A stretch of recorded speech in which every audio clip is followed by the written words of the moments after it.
10 tips to sound more American. Let's get right into it. First things first, sounding American is definitely not necessary, and this video strictly pertains to the pronunciation side of things. So you can sound as American as you can be in terms of pronunciation, and not knowing any phrases or sentences that Americans typically would say. And that still wouldn't matter because in conversations, you're coming up with sentences and phrases on the go. And that requires a lot of input, a lot of intentional output practices. You don't even have to sound American. If anything, having a somewhat American accent helps you more with comprehension more so than your actual communication skills, because if you can detect or anticipate the way Americans say things, then you can sound it out in your head. You can actually understand things way faster.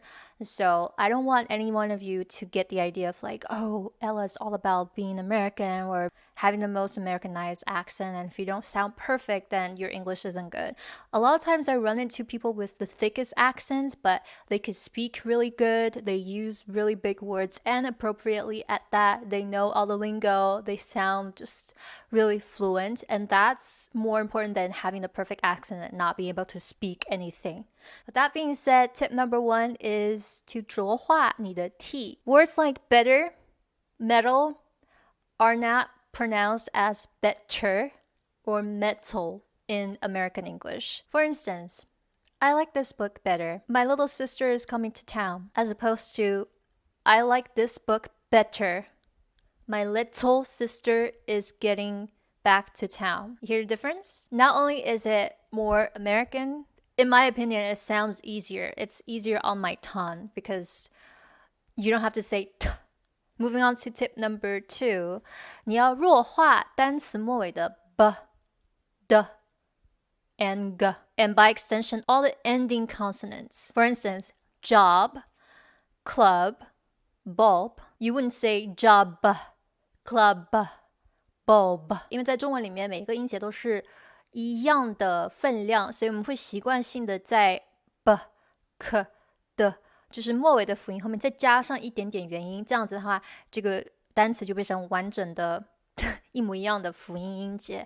但是在英文里面，我们所有的重音基本上是在第一个音节或者第二个音节，除非它有另外在标记。那最起码是不会在最后一个音节的，所以你不要说 I need the job， 或者有很多人会说 and the，或者 and， 这些都是我们自己语言的习惯带到了一个新的语言，但是你现在可以去听一下美剧，听一下英文歌，你会发现很多末尾的辅音基本上是听不到的，你只能看到他的嘴型做出来而已。So that's another tip. Before we move on to the third tip, if you want a detailed, more in-depth understanding of the Americanized accent or just perfect your pronunciation, I have just a course for you. This is a course that I put a lot of time into developing it, making it, and breaking everything down to the most basic forms in terms of pronunciation, the principles of spoken English. And so if you're a complete English beginner, or you're not necessarily a beginner, but you've struggled with speaking for the longest time, or somehow you just can't nail down that Americanized accent or have a standard-ish pronunciation, then this course is for you, and it goes into even more details than this video currently does. Just a quick shameless plug for myself. Okay, third tip is to use or after and. 就是我们在讲话的时候，你要列举一些东西，比如说 I need a friend and a book and a library and I'll be happy. But it sounds really awkward, and a lot of times we tend to say something after and. Why don't you preemptively add an after and it's gonna sound like this.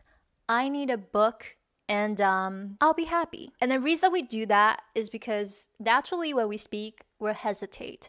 And so when we hesitate, we can't really drag out the D sound. If you try to drag out the D sound, you'll inevitably add an sound because it's more intuitive to us Chinese speakers. So we don't want to do that. So the most common, I guess, stalling words are Someone that is famous for saying and a lot is none other than Taylor Swift. It depends on the context. If you say that too much, it's annoying, but truthfully speaking, a lot of times you just can't think of what you want to say next right away. So you need these stalling words. Speaking of and it doesn't have to just follow and. It could also follow Say you're in Starbucks. You're standing in line, you're trying to think of what to order, and you still can't come up with what you want to say. This is the perfect time to say, can I get a latte? A vanilla latte? So there's two elements to this. First, I didn't say or am.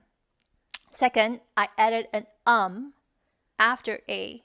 So it gives me time to think about what I actually want to order. And because I know that I'm going to be hesitating a lot, I used an a sound instead of or an, because I can drag out the a sound. So let's hear it again. Can I get a margarita? Can I get a latte? Obviously, don't overuse it. Only use it when you're actually hesitating. Does that make sense? Otherwise, it's gonna sound weird and mechanical. And one famous bad example would be Ross from Friends. Let's listen to him speak. I don't know. I don't understand. How this happened? Moving on to tip number 5. 弱化单词中间的辅音，也就是两个辅音放在一起的时候，要弱化前面这个辅音。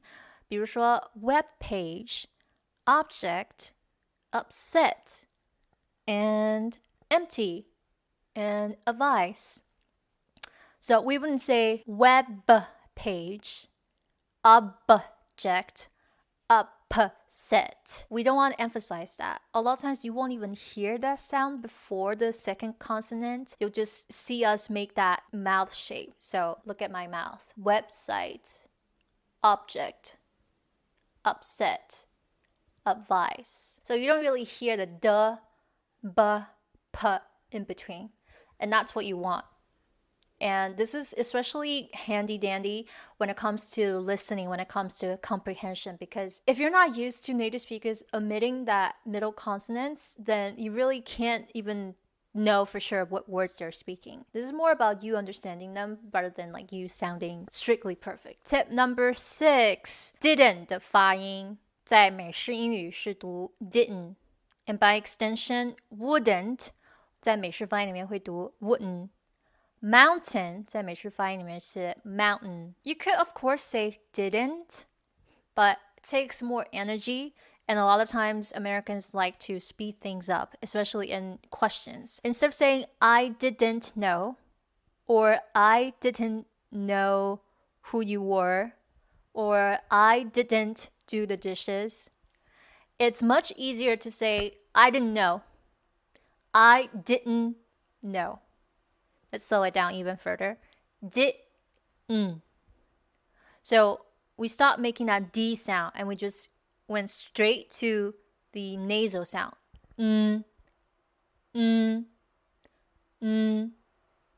Let's just try making that sound. That's what you want. Didn't. Once you get used to didn't, it's a lot easier to say wouldn't. Okay, so the sentence is, I wouldn't want you to go. You could, of course, say, I wouldn't want you to go, but it sounds really hard to say slowly. So, I wouldn't want you to go. I wouldn't want you to go. It's gonna feel really weird in the beginning, but over time you'll get used to it and it's gonna become your preference like it has been for me. Moving on along the same line as didn't, we have did you. Did you in spoken English a lot of times will sound like, for instance, what did you want to do? What did you want to do is the complete slower version, but in spoken English a lot of times it will sound like, what did you want to do? Or what do you want to do? So there's two ways to go about it. One is to say, did you, instead of did you. That's kind of the easier version, and most people are used to that. Another way of shortening it to the extreme is just say duh instead of did. What did you becomes what'd you do last night? What'd you think of the movie? Again, this is more about your comprehension. You'll start to hear a lot of details if you're used to these kind of shortened or Americanized way of saying things. Moving on to tip number 8, 弱化 to you 以及相对应的虚词。If you don't know, 实词 and 虚词 are kind of the big categories of all the words in English. 实词差不多就是形容词、名词、动词这些有具体意义的词，而虚词就是一些介词、一些连词，它本身没有什么意思。所以几个经典的虚词的弱化就是 to 跟 you。 先讲 to， 在英文里面，在 spoken English 里面，我们很少会说 to， 比如说 do you want to go， 你很少会这样说，就是说 do you want to go， I'm going to the market， 我们不会说 I'm going to the market because it requires more work to go like to. A lot of times Americans would just say t or t just to make their lives easier. And when it comes to, some of the common combinations are going to or gonna, want to or wanna, got to or gotta. Let's listen to some examples. I am going to go home now. Or I'm gonna go home now. I want to do my homework now becomes I want to do my homework now. Lastly, I got to finish my homework right now becomes I gotta finish my homework right now. Didn't you hear the difference? Isn't it amazing how the little differences make the biggest impact? All of a sudden you sound like a native speaker. Like, no joke. These abbreviations are really handy. And with that, I have one more. you 的缩读有的时候是读 y， 有的时候就是读 y。就是你根本听不到元音的部分。我们来举个例子 Let me see you or see you becomes see ya. What do you want to do tonight? Becomes what do you want to do tonight? Tip number 9, we have a liaison. One of the liaison patterns, which is consonant and vowel. So typically you have a word ending in consonant and a word starting in vowel together. So let's take a look at the word what and are. The sentence goes, what are you doing tonight? But we wouldn't say that. We would say, what are you doing tonight? And the principle is you put a explosive consonant like T, K, P, and you turn it into 浊化的辅音. So T becomes D, K becomes G, and P becomes B.